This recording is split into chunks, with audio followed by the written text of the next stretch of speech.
Ada satu perumpamaan yang bagus sekali. Simple, sederhana, tetapi mudah diingat. Kalau saudara berada di jalan raya yang ramai sekali, kehidupan ini seperti jalan raya, ramai dengan penderitaan. Saudara berada di seberang ini akan menyeberang ke sana. Tetapi saudara melihat di kanan kiri juga ada orang yang mau menyeberang. Saudara juga menolong yang mau menyeberang.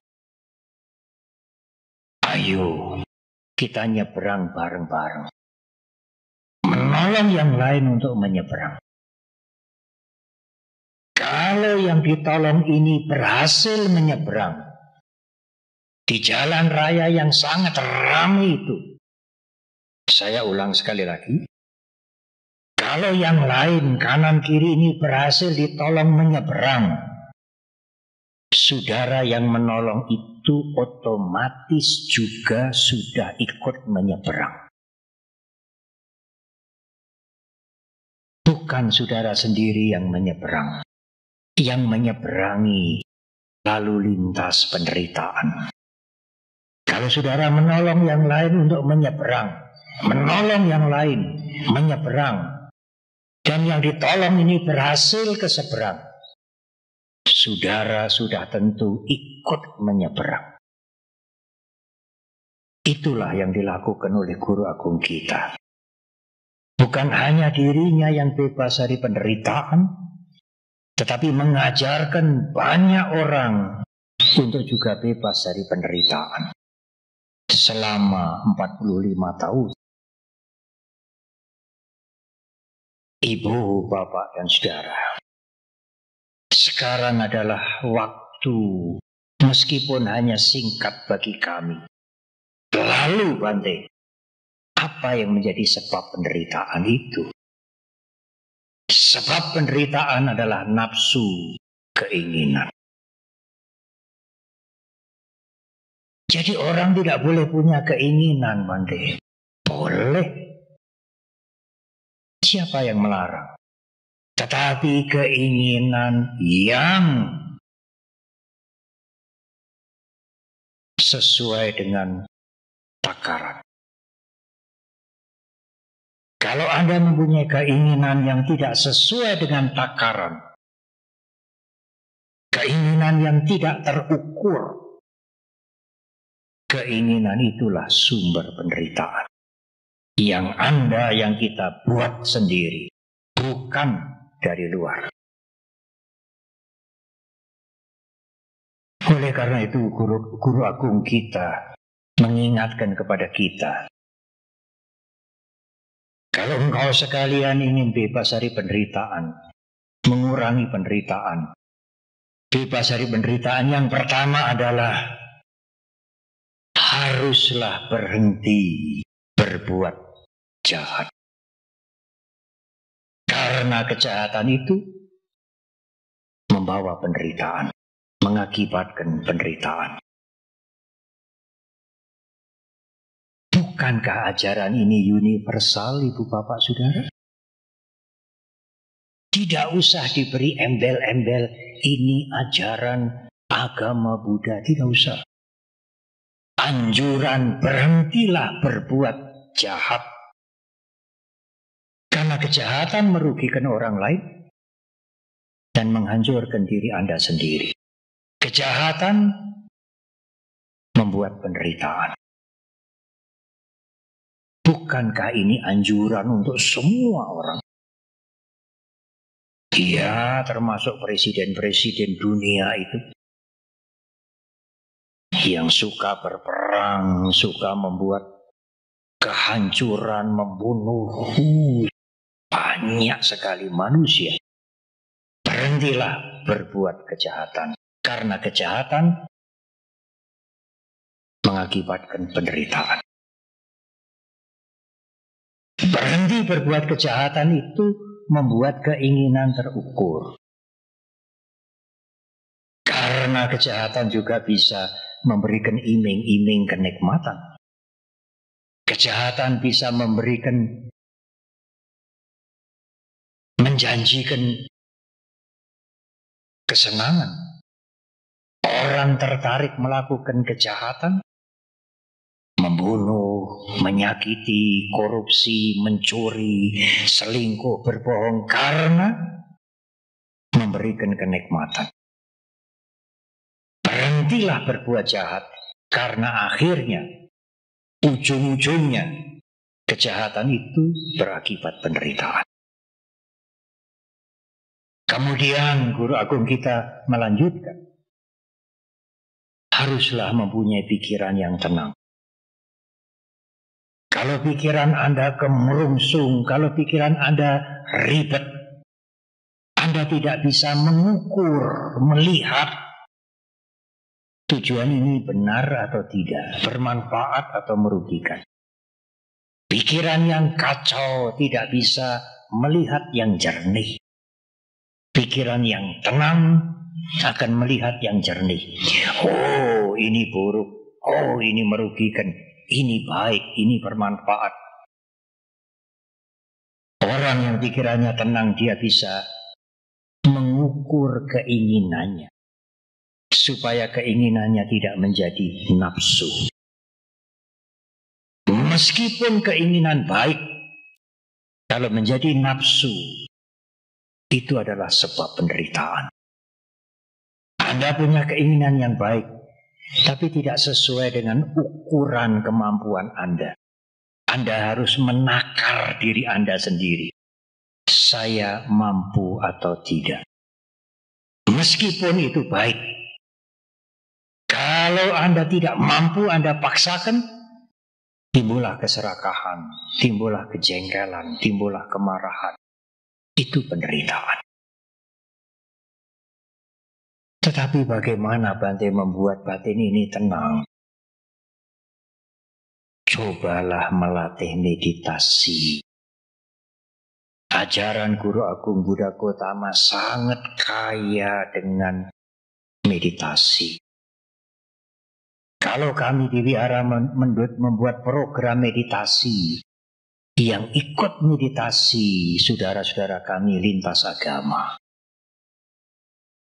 Saudara kami lintas agama peserta yang paling banyak nomor 1, nomor 2.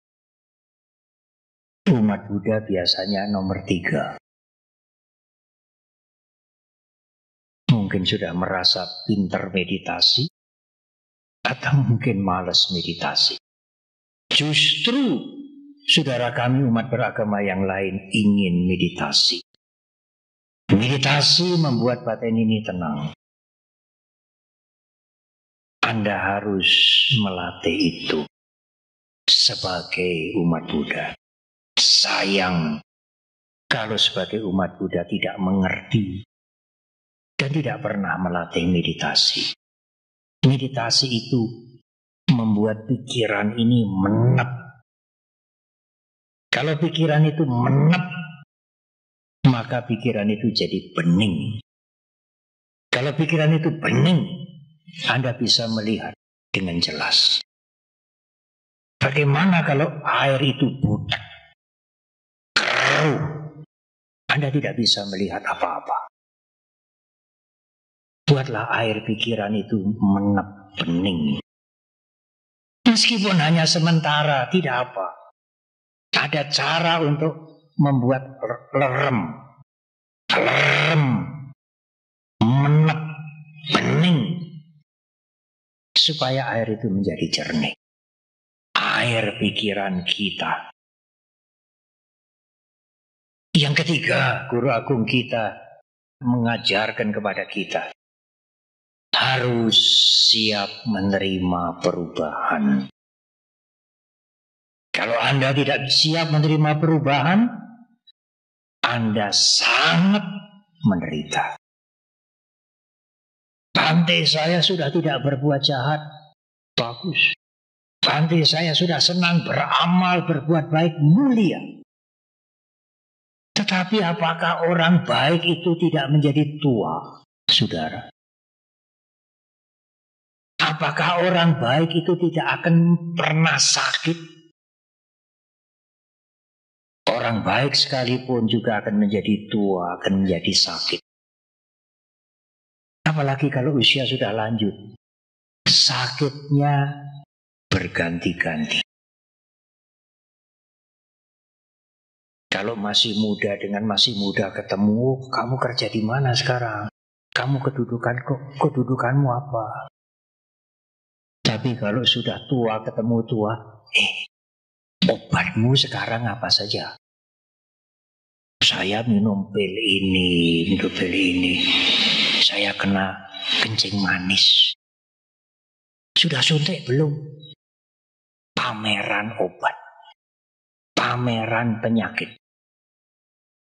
Siapa yang bisa menghindari, saudara? Tidak bisa. Orang baik sekalipun tidak bisa menghindari.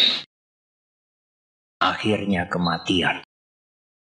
Semua yang duduk di sini termasuk kami ini, satu saat tiba waktunya, kalau tidak dimakamkan, dikremasi. Tidak usah takut.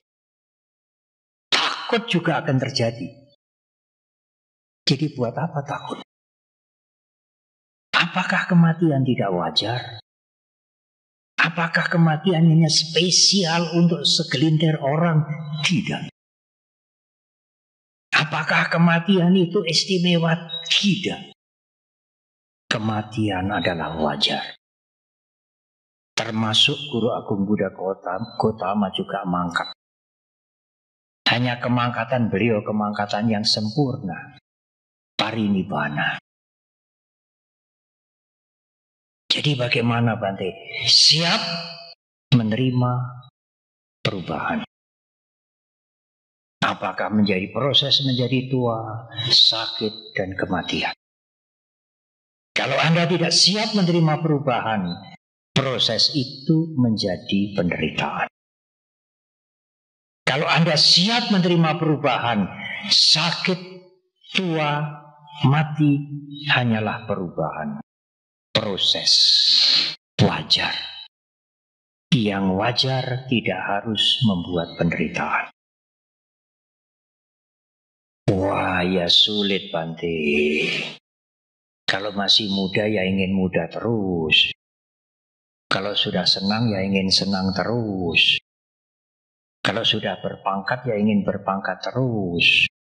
Kalau sudah sehat ya ingin sehat terus. Apakah mungkin, saudara?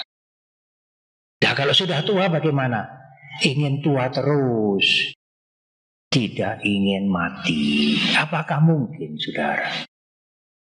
Tidak mungkin. Siap menerima perubahan.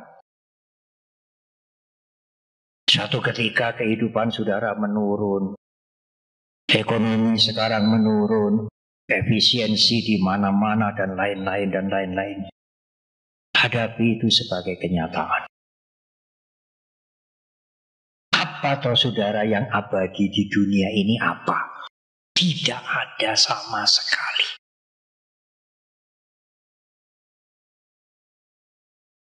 Di awal uraian ini saya mengutip kalimat bahasa Pali dari Theragata. Jiwa tewapi sapanyo api wita parikaya. Api wita parikaya. Seandainya ekonomi Anda hancur, seandainya, saya tidak mengharap. Seandainya ekonomi Anda hancur, menurun atau hancur. Jiwa tewapi sapanyo, kalau Anda punya wisdom, punya kebijaksanaan, Anda tetap bertahan. Sebaliknya, meskipun ekonomi Anda, materi Anda sangat berlebihan, kalau Anda tidak punya kebijaksanaan, saat itu sebenarnya Anda sudah hancur. Karena Anda akan menggunakan fasilitas segalanya itu untuk melakukan perbuatan-perbuatan yang buruk, yang merugikan orang lain dan merugikan dirinya sendiri. Jiwa tewapi sapanyo. Orang bijak akan bertahan.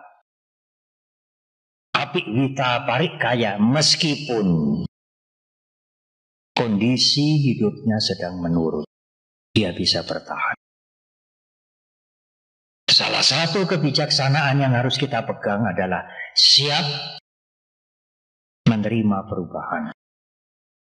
Jangan alergi dengan perubahan.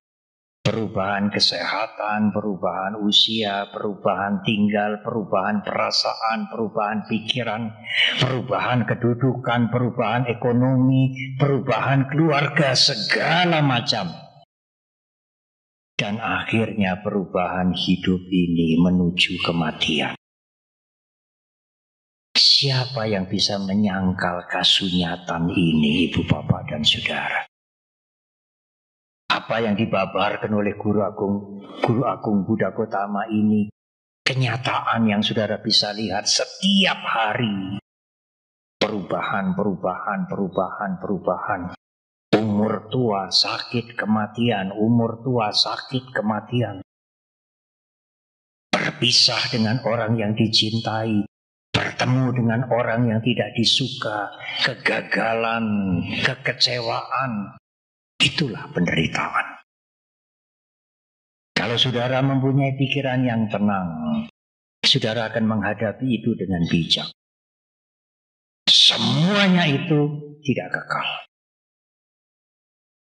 Kesehatan tidak kekal, umur panjang tidak kekal, hidup juga tidak kekal, pangkat tidak kekal, kesenangan tidak kekal. Apa toh saudara yang kekal di dunia ini? Mboten wonten, tidak ada. Siap menghadapi perubahan akan membuat saudara menjadi tenang. Anda akan melihat semua perubahan sebagai proses yang alami. Tidak perlu perubahan membuat penderitaan. Jangan sampai perubahan membuat penderitaan. Jaga diri dengan baik.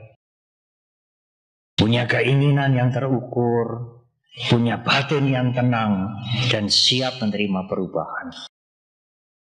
Itulah jalan untuk mengatasi penderitaan. Semua orang bisa melakukan jalan ini untuk kepentingan dirinya masing-masing. Jadi Bante, setelah Guru Agung, setelah Pangeran Siddhartha mencapai pencerahan, itu ya Pangeran Siddhartha, Sang Buddha itu ya menjadi tua juga. Apakah Sang Buddha itu juga kena sakit? Apakah Sang Buddha itu juga meninggal dunia? Kalau jawaban anak muda, ya iyalah. Masa Sang Buddha tidak menjadi tua, tidak sakit, tidak meninggal? Tetapi ketuaan dan sakit dan meninggal dunia yang dialami oleh Guru Agung kita, beliau terima, beliau alami, beliau menyaksikan itu, mengalami itu sebagai perubahan, sebagai proses. Tidak perlu menderita. Ya memang kehidupan begini, menjadi tua, sakit, berproses akhirnya meninggal. Oleh karena itu sering dikatakan Buddha Gotama itu menyelesaikan penderitaan mental, bukan penderitaan fisik. Menjadi tua tetap, kena sakit tetap, meninggal dunia tetap, tetapi menghadapi dengan bijak, sehingga proses itu tidak berubah menjadi penderitaan. Mentalnya tidak menderita, meskipun fisiknya ini mengalami perubahan. Buddha Gotama menyelesaikan penderitaan mental, bukan penderitaan fisik. Karena tidak mungkin mencegah. Bagaimana Bante supaya tidak tua, tidak sakit, tidak mati? Impossible, tidak mungkin. Tidak pernah terjadi di dunia ini orang yang tidak mati, belum pernah terjadi. Orang-orang suci, guru-guru besar, para nabi, orang-orang agung, semua meninggal dunia. Mengalami ketuaan, sakit, meninggal. Agama Buddha juga tidak bisa menolak perubahan. Agama Buddha tidak bisa menghentikan perubahan, tetapi bisa menghentikan penderitaan. Kalau Anda berusaha dengan sungguh-sungguh. Perubahannya tidak bisa di stop. Tetapi penderitaannya berhentilah.